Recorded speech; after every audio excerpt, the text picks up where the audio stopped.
Military Units to Aid Production, or UMAP, were agricultural labor camps operated by the Cuban government from November 1965 to July 1968 in the province of Camagüey.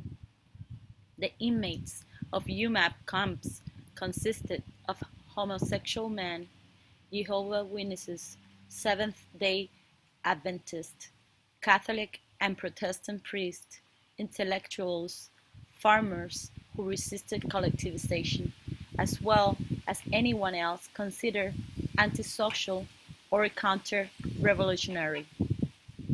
Former Intelligence Directorate agent Norbert Fuentes estimated that at approximately 35,000 internees, 507 ended up in psychiatric wards, 72 died from torture, and 180 committed suicide. A 1967 human rights report from the Organization of American States found that over 30,000 internees are forced to work for free in state farms for more than 8 hours a day and are given the same treatment as political prisoners. The report concludes that the UMAP's camp's two objectives are facilitating free labor for the state and punishing young people who refuse to join communist organizations. The Cuban government maintained that UMAPs are not labor camps, but part of military service. In a 2010 interview with La Jornada, Fidel Castro admitted in response to questions about UMAP camps that yes, there were moments of great injustice. One of the most common ways that individuals were taken to UMAP camps was through a false notice to appear for military service, which became obligatory with the establishment of the draft of November 12, 1963, through Law 1129. Individuals who receive a telegram with a notice to appear at a given location for SMO, Servicio Militar Obligatorio, obligatory military service, instead of being taken to an actual military camp to receive training for the army, they will be transported by train, truck, or bus to agriculture UMAP labor camps, which were located in Camagüey, the former province on the eastern side of the island. Conditions on the up to 8-hour trip across the island were poor, with internees provided little clean water, food, or facilities. There are many reports of physical abuse at the camps, especially directed towards Jehovah's Witnesses. Among the many forms of abuse, former internees report Jehovah's Witnesses being beaten, threatened with execution, stuffed with dirt in their mouth, buried in the ground until their neck, and tied up naked outside in barbed wire without food or water until fainting. Emilio Vejel, author of Gay Cuban Nation, wrote that some of the officials who ran the camps were executed due to how badly they mistreated the inmates. Third-party testimony of UMAP camps. Paul Kidd, a Canadian foreign news correspondent, provided the only known first-hand third-party account of the UMAP camps. Kidd traveled to Cuba on August 29, 1966, to write for Southam News Service. On September 8, the Cuban Foreign Ministry asked him to leave by the first flight because he took photographs of anti-craft guns visible from his hotel room window and exhibited an incorrect attitude toward the revolution in an article he had published earlier. During this trip, Kidd departed Havana and wandered through the rural, former province of Camagüey, where he encountered a UMAP labor camp near the hamlet El Dos de Cespedes. The barbed wire enclosed camp was run by 10 security guards and held 120 internees, consisting of Jehovah's Witnesses, Roman Catholics, and those loosely termed social misfits by the government. The ages of the inmates ranged from 16-year-old to over 60. None of the internees were given arms. All weapons at the camp were under the control of the 10 guards running the camp. The internees work an average of 60 hours a week for a monthly income of 7 pesos, roughly worth a meal. As long as their agricultural quotas were met, most internees at the camp were allowed a break to visit their family after 6 months of internment. Family members were allowed to visit the internees at the camp on a second Sunday of each month and could bring personal items such as cigarettes to internees. Internees at the camp discovered were housed in two long, white concrete buildings with no windows, just a hole in the wall which had bunk beds with sacks slung between wooden beams for mattresses. After agricultural work was complete, internees were instructed in communist ideology for 2 hours every night. Kidd estimated that about 200 such camps existed and in a total housed about 30,000 people. In 1965, forced labor camps were set up in the province of Camagüey. They named them UMAP. José Mario, editor of the El Puente, a small literary publication in Havana, was interned in one of these camps. After he went into exile in Madrid in 1969, José Mario was the first one to write about them. It was probably too soon.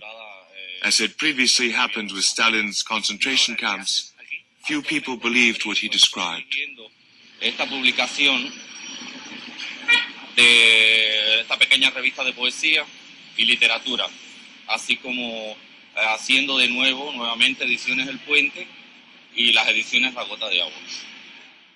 ¿Hubo un interrogatorio previo a tu detención en el estadio? Sí, había un militar que me dijo que yo, con cierta sorna, me dijo que yo pertenecía a la Unión de Escritores y Artistas y que todos los artistas y los intelectuales y los escritores eran todos unos maricones. Entonces, ¿Pero cómo es eso? ¿Por ser escritor eras maricón? Que todos eran maricones. No le dije absolutamente nada porque estaba en un lugar donde había un estado de represivo, ¿no? Allí que voy a decir. Entonces el hombre me dijo que cogiera y que caminase, que diera la vuelta al salón y que caminase. Entonces yo, asombrado, con cierto asombro en realidad, cogí y caminé por todo el salón y le di la vuelta. Me dijo que caminara de espaldas a él y entonces con mucha ironía me dijo, ¿ves? De ahora en adelante nosotros vamos a hacer de ti un hombre. Como implicando que lo que iban a hacer era corregirme mi manera de caminar, me supongo. Que eso me haría un hombre. Caminar de una manera distinta como yo caminase. Es decir, que por la manera de caminar... Claro, por la manera de caminar él detectó el de que había algo peligroso en mí.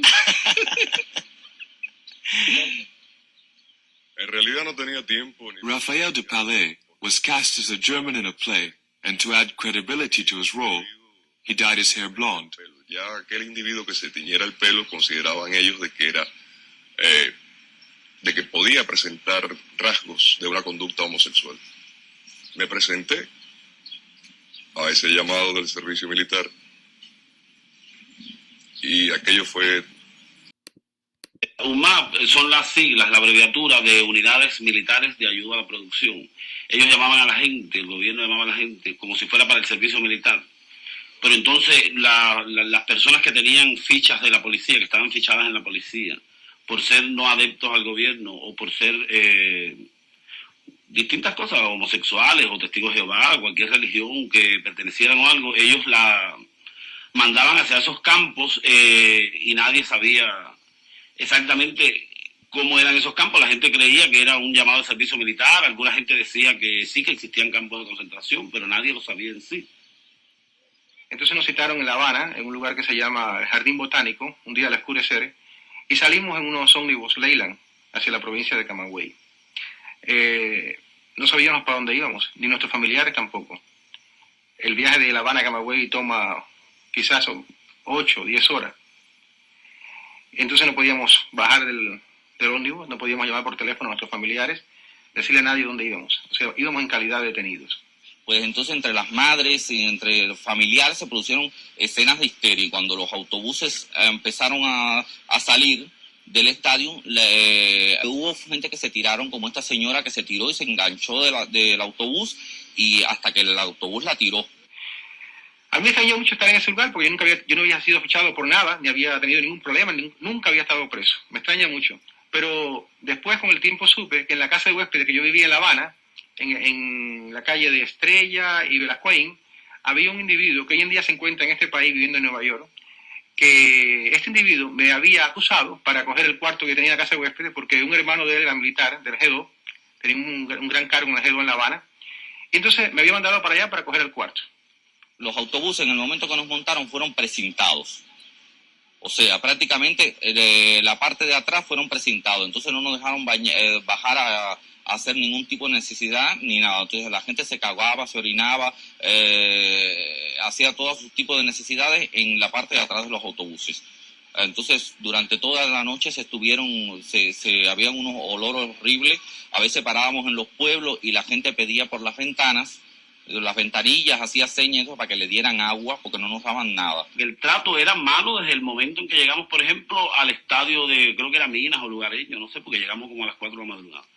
Ya en sí, el trato de que ya se le dio allí a la gente ya era un trato típico de un régimen fascista, ¿no? Habrían unas 12.000 o 15.000 personas allí en el estadio. Entonces estaba todo rodeado de reflectores porque no era todavía de madrugada. Bueno, eso es lo que le ha copiado Pinochet, porque Pinochet en realidad lo ha copiado de Cuba, porque eso sucedió en Cuba. Bueno, ellos decían que eso era un proyecto de rehabilitación a las personas que no simpatizaban con el régimen y que también ahí habían otras personas que estaban consideradas lacra social, que eran lumpen, que eran homosexuales, que eran prostitutas, que eran acá, que eran allá. ¿Por qué el problema de eso? Los campamentos tenían cercas que en los primeros días en algunos campamentos estuvieron electrificadas. Luego hubo una protesta tan grande de la misma gente que veía aquello que le quitaban la electricidad. También le quitaban la electricidad, a veces de día y de noche la ponían. O sea que no era una cosa regular que tuvieran electricidad todo el tiempo. Pero además ellos se encargaban de decirte que las cercas tenían electricidad. O sea que tú no sabías en qué momento la tenían o se la quitaban. Decía Unidad Militar 2269.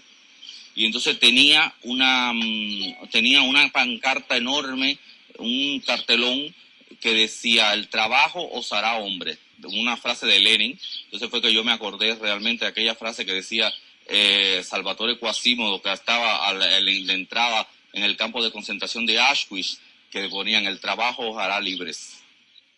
Ahí dormíamos y la comida era muy mala, ahí la comida era horrorosa. Pero nos decían que no había arroz porque el barco no venía de China. Nos levantábamos a las 6 de la mañana, teníamos que hacer ciertos ejercicios para ir al campo. La idea realmente era que nosotros produjésemos. Era que produjésemos como si fuéramos esclavos. Era mano de obra, trabajo. Entonces se ponían cotas de rendimiento. O sea, tenías que rendir una cantidad determinada. Y si no traspasabas esa cantidad determinada, te exponías a represalias en contra tuya. Entonces ellos decían que la finalidad de eso era que uno se volviese comunista. Por eso teníamos un adoctrinamiento político diario. Que aquello daba risa. Porque el que adoctrinaba no sabía nada ni de política ni nada de nada. Utilizaban el manual de marxismo-leninismo de Konstantinov, que es una cosa horrorosa. O sea, que en ese manual que de la Academia de Ciencias de la URSS, todo el mundo es fascista. Desde Helio hasta Platón es fascista. También los sistemas, eso de alfabetización era igual, con ejemplo, M de marxismo, R de Raúl, C de Castro, etcétera. Así, ese era el tipo de adoctrinamiento. O sea, que ya iban adoctrinando a la gente realmente con un lenguaje muy elemental, como un catecismo. No daban ropa, no había zapatos, había cantidad de gente descalza, qué sé yo. Entonces Fidel Castro, en uno de esos alardes típicos de él, fue a inspeccionar aquellos campos. Y entonces una tarde que estábamos trabajando, creo que era arrancando hierba con la mano, algo así, pasó, eran como las 5 de la tarde, vimos venir una caravana de jeeps y detrás, muy curiosamente, venía 2 camiones, como una especie de rastras así llenas de pollo. Parece que él comía mucho pollo, no sé. Que entonces toda la gente por ejemplo, había mucha gente que le empezó a gritar cosas, pero cosas en contra, por supuesto. Como siempre, nunca se acerca a la gente. Él pasó en su jeep así como una gran marquesa, mirando así a los esclavos, ¿no? Que éramos nosotros. Pero él se acercaba, yo lo he visto acercarse. En otras ocasiones, pero a la gente de la UMAP, que él las consideraba, como él le encanta ponerle carteles a la gente, igual que a la gente que mandó con Mariel, él considera que éramos los apestados de esa sociedad, y como ella tiene un espíritu de una gran marquesa, pues ella pasó así como la marquesa que ella se cree que... Había un grupo que pertenecía a los Testigos de Jehová, y ellos querían, o sea, el cuadro de mando de la compañía, los militares, querían por todos los medios que ellos se incorporaran a la actividad, o sea, al trabajo en el campo. Y ellos por su religión no aceptaban ese compromiso. Una de las cosas que hicieron fue con una bayoneta, presencia mía, le dieron un bayonetazo a un muchacho que le rasgaron el pecho. No, la bayoneta no le llegó a penetrar, pero sí le produjo una herida en el pecho. Y a partir de aquel momento, yo me fui cargando de una ira y de un malestar muy grande.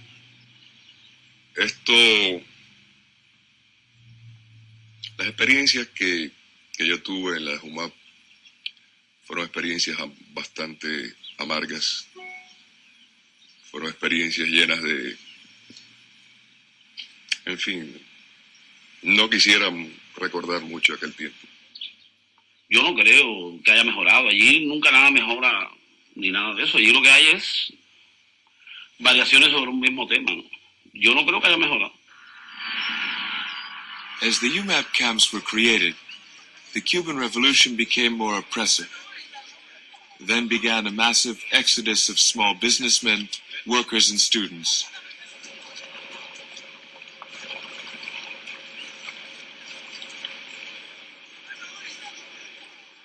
Cuban families were split up. Nearly 500,000 Cubans had gone into exile. As a result of petitions from such people as Jean-Paul Sartre, John Giacomo Feltrinelli, Carlos Franchi, and others, the UMAP camps were closed, but other forced labor camps were soon created under new names. Here is a page from the official newspaper, Rebel Youth. It attacks so-called foreign fashions and allegedly extravagant attitudes. The newspaper acknowledged and defended the government's roundups and proposed a cure: education through work. After the Congress on Education and Culture in 1971, the Cuban Penal Code became the most severe in the communist bloc. Capital punishment, which had not existed until then, was established, and the minimum age of criminal liability was lowered to 16. For offenses against the normal development of sexual relations, prison terms of up to 30 years and even death were allowed. More recent laws, enacted in 1979, authorize the arrest of people who have done nothing wrong, but who simply appear capable of doing so. The repression against antisocial behavior took the form of precautionary laws, supposedly therapeutic and rehabilitative, providing for internment in special labor facilities or in psychiatric facilities. People are sent to these places from 1 to 4 years.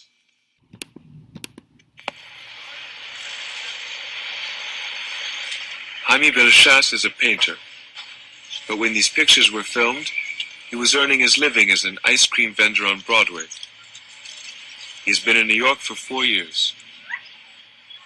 Y estamos en la cola a la entrada del restaurante cuando llegó una perseguidora de la seguridad del Estado y nos obligó a montar en el carro. Fuimos a enseñarles la identificación nuestra y dijeron que eso no importaba, que teníamos que acompañarlos. Entonces, de ahí nos llevaron a cuadra y media, que estaba el Hotel Capri, y cuando llegamos ahí nos encontramos que tal parecía la filmación de una película, porque estaba todo lleno de grandes reflectores y decenas de guardias en las aceras, en fila, y deteniendo a la gente. Muchas personas fueron detenidas en forma bastante violenta, ¿no? Con llaves y con golpes a los que se resistían. Muchas otras gente corrieron y pudieron escapar. Entonces, de allí nos llevaron a unos ómnibus que estaban escondidos en un parqueo cercano, que serían como 10 o 12 ómnibus, calculo yo, y ahí llenaron esos ómnibus con todos nosotros y nos condujeron a la seguridad del Estado. Se nos había clasificado en 3 grupos. Uno de los grupos era hippies, es decir, en este grupo caían los que ellos los jóvenes que pertenecían que se organizaban porque les gustaba la música pop o los Beatles y hacían fiestas o lo que hace cualquier joven, ¿no? Y tenían el pelo largo porque era la época de esa moda y las camisas de colores, etcétera. Entonces estos eran calificados de hippies, otros de homosexuales. Entonces los que no podían ser clasificados en ninguno de estos dos grupos porque no tenían nada de cómo clasificarlo, inventaron un término denominado conducta impropia. O sea, una cosa indefinida que ahí podía caer cualquiera. Bueno, esos trabajos eran bastante agotadores porque nosotros teníamos que levantarnos antes de que saliera el sol y habitualmente regresábamos ya a la puesta del sol al campamento. Es decir, se trabajaba fuera del campamento. En siembra de tabaco, una de las cosas, otro el corte de caña, pero uno de los más agotadores que realizamos después, que nos trasladaron a otra granja llamada Cenea, era cortar matas de aroma, que son unas matas llenas de espinas, y son enormes campos llenos de esas matas que hay que desmochar de raíz. Yo recuerdo que yo llegaba al campamento y tenía que estarme sacando las espinas de los tobillos y de los pies Y bueno, aquí yo tengo unos dibujos más o menos que muestran una visión del campamento, ¿no? Así que aquí vemos las cercas de alambres de púas que rodeaban todo alrededor del campamento, ¿no? Aquí ven unas torres con guardias, las postas, en todas las esquinas. Habían postas, esta es la entrada. Aquí vemos las dos barracas que funcionaban como dormitorio. Estas eran las celdas de castigo. Cuando alguien hacía algo que yo consideraba incorrecto, eran encerrados en estas celdas, que eran pequeñas y eran como 20. En estas celdas no se tenía cama ni ningún tipo de cosa, había que dormir en el piso.